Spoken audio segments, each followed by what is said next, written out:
வணக்கம் அந்தோனி நலப்பறைகள். இந்த வீடியோ ரொம்ப முக்கியமான வீடியோ.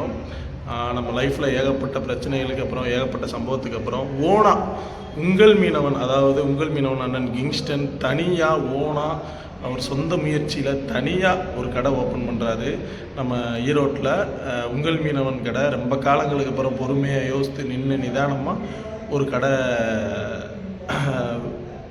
ரெடி பண்ணி இந்த வருகிற ஞாயிற்றுக்கிழமை நாளைக்கு இந்த கடை ஓப்பனிங்கு முடிஞ்சால் எல்லாருமே வாங்க, எல்லாருமே இந்த ஓப்பனிங்கில் கலந்துக்கிறங்க. முடிஞ்சவரை எல்லாருமே அந்த சப்போர்ட்டை கொடுங்க. இதுக்கு முன்னே ஏகப்பட்ட வரவேற்பு சப்போர்ட் இருந்துச்சு, ஆனால் அதை தாண்டி நீங்கள் இனிமேல் கொடுக்குற சப்போர்ட்டு தான் ரொம்ப ரொம்ப முக்கியமானது. அதில் ரொம்ப முக்கியமான விஷயம், நேற்று உங்கள் மீனவன் கடை ஓப்பனாக போகுது அப்படின்னு சொல்லி ஒரு போஸ்டர் போட்டிருந்தேன். அந்த போஸ்டர் கீழே ஏகப்பட்ட பேர் சொல்லியிருந்தது என்னென்னா, ஆனால் விலை கம்மியாக கொடுங்கண்ணா, விலை கம்மியாக கொடுங்க, கம்மியான ரேட்டு கொடுங்க, கம்மியான ரேட்டு கொடுங்கன்னு. நம்ம தயாரிக்கிற பொருள் கிடையாது. அதனால் இப்போ நம்ம தயாரிக்கிற பொருள் அப்படின்னா நம்ம ஒரு விலையை நிர்ணயிக்கலாம். நம்ம செய்கிற பொருள் இதில் இவ்வளோ வச்சு விலையை நிர்ணயிக்கலாம்.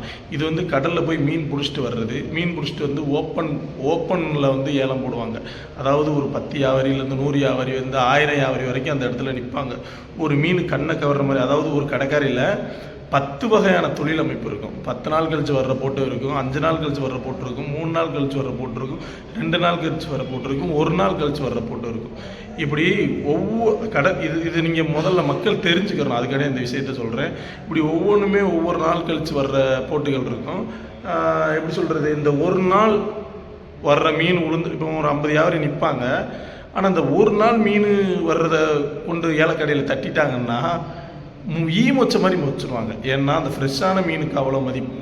அதாவது இங்கேருந்து எக்ஸ்போர்ட் ஏற்றுறதா இருக்கட்டும், வெளியிடங்களில் பெங்களூரு எல்லா இடத்துக்குமே நம்ம தமிழ்நாட்டில் உள்ள ஃபஸ்ட் குவாலிட்டி ஒரே நாள் மீன் எக்ஸ்போர்ட் ஆகுது, பேக்கிங் ஆகுது. அதாவது ஆந்திரா, கர்நாடகா, நம்ம இந்தியாவில் எத்தனை மாநிலம் இருக்கோ தமிழ்நாட்டை தவிர எல்லா இடத்துக்குமே அது போகுது, வெளிநாடு உட்பட.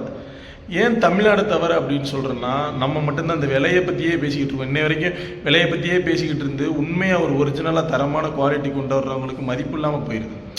ஐயோ அங்கே ரேட்டு கம்மியாக இருக்குதுன்னு சொல்லி நல்ல பொருள் கொண்டு வர்றோன்னு நம்ம அமைக்கிடுறோம், அவனை அடைக்கிடுறோம். அது இல்லை உண்மை. ரேட்டு அதிகமாக வச்சு விற்கணும் யாருக்கும் அவசியம் கிடையாது. அப்படி ரேட்டு அதிகமாக வச்ச எந்த கடைக்காரங்களும் பெரிய கோடீஸ்வரர் ஆகலை. உங்கள் மீனவன் கடை வச்சவங்க யாரும் பெரிய கோடீஸ்வரன் ஆகலை, பெரிய லால் பிளிதாகலை.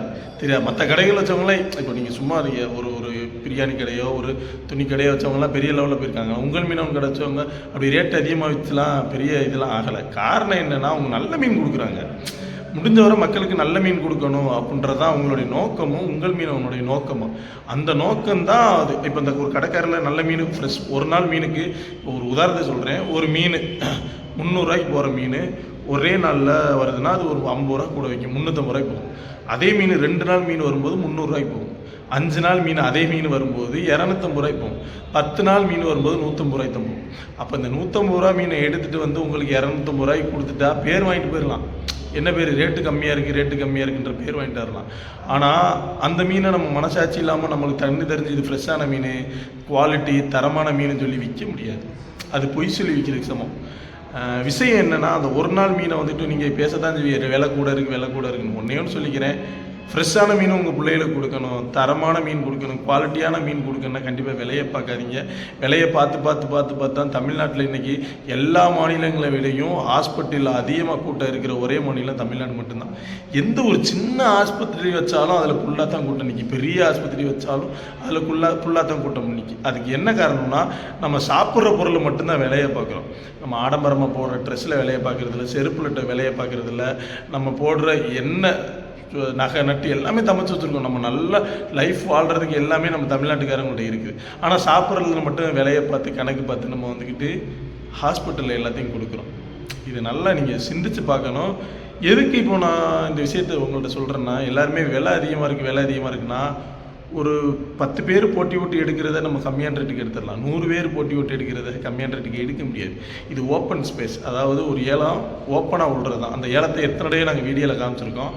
அப்படி இருக்கும்போது இப்போ நான் 300 ஒரு மீன் எடுத்துகிட்டு வரேன் அப்படின்னா, எனக்கு ஐஸு, ஆளுக்கு செலவு, டிரான்ஸ்போர்ட்டு, எனக்கு ஒரு 10 ரூபா லாபம் சொல்லும்போது அங்கேருந்து வைக்கிறதுக்கு 50 ரூபா வந்துடும். நான் இங்கே ஒரு ஈரோட கோயம்புத்தூரை கொண்டு வர்றதுக்கு 50 ரூபா வந்துடும். 300 எடுக்கிற மீன் 350 ஆயிரும்.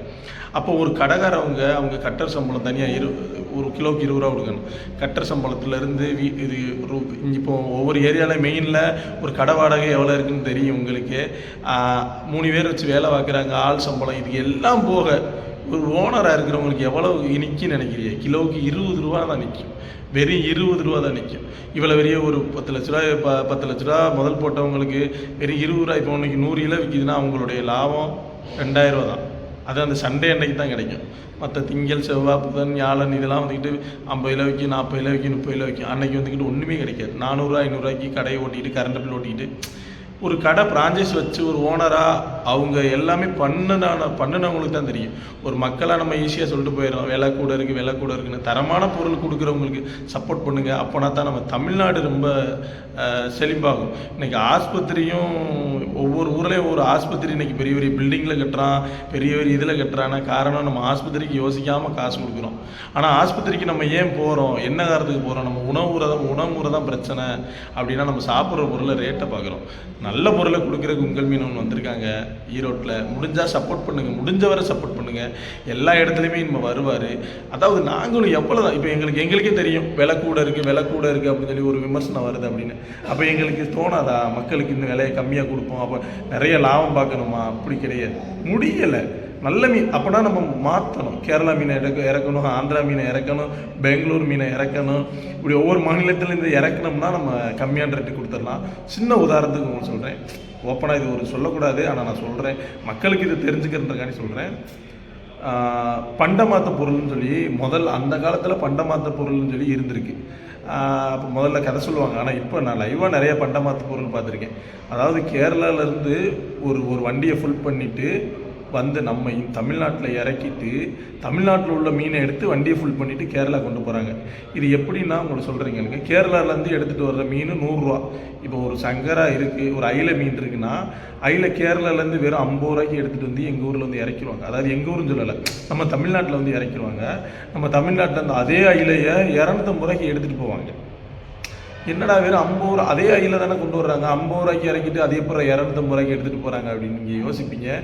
ஏன்னா அது 10 நாள் கழிச்சு வர்ற இது நம்ம தமிழ்நாடு மக்கள் விலையை பார்த்து சாப்பிட்றாங்க. அதாவது நம்ம 50 ரூபாய்க்கு இங்கே இறக்கி போட்டோம்னா அவங்க 100 ரூபா 150 ரூபா 200 ரூபாய்க்கு விற்றுருவாங்க, சரியா? ஆனால் 250 ரூபாய்க்கு இவங்க எடுத்துகிட்டு போகிற மீன் அங்கே 500 ரூபாய்க்கு தான் விற்க முடியும். ஆனால் அவங்க மக்கள் வாங்கி சாப்பிடுவாங்க, கேரளா மக்கள், கர்நாடக மக்கள், ஆந்திரா மக்கள். காரணம் என்னென்னா அவங்க சாப்பிட்ற பொருளுக்கு மட்டும் விலையே பார்க்க மாட்டாங்க. அதனால தான் அவங்க நல்ல பொருள் சாப்பிட்றாங்க. முடிஞ்சவரை இதை தெரிஞ்சு வச்சுக்கிறீங்க. யாருமே விலையை கூட்டி கொடுக்கணும், அதிகமாக கொடுக்குன்றது என்ன யாருக்குமே இல்லை. எவ்வளோ தான் விமர்சனம் வந்தாலும், எவ்வளோ தான் பேச்சு வந்தாலும், எவ்வளோ தான் பிரச்சனை வந்தாலும் உங்கள் மீனவன் கடைக்கு வந்து வாங்கி மீன் சாப்பிட்டவங்க மனசாட்சி தப்பி சொல்லுங்கள். மீனில் ஏதாவது டேமேஜ் இருக்குமா, இல்லை மீனில் ஏதாவது பிரச்சனை இருக்குமான்னு அந்த மனுஷன் ஒரு மீன் எப்போவுமே தரமாக கொடுக்குன்ற முயற்சியில் எப்போவுமே அவர் வந்து சோர்ந்து போனதில்லை, காம்ப்ரமைஸ் ஆனதும் கிடையாது.